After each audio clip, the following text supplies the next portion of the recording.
May nakita kaming baby bear along the road. Sayang di ko nakuhaan. Matawid siya. So yun yung mga bears preventing encounters.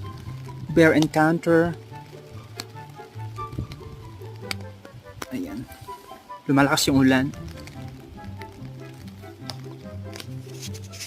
So, mga signs of bear, may scat, scratched na puno, may paghuhukay, tapos yung mga bear tracks, mga paa. O yun.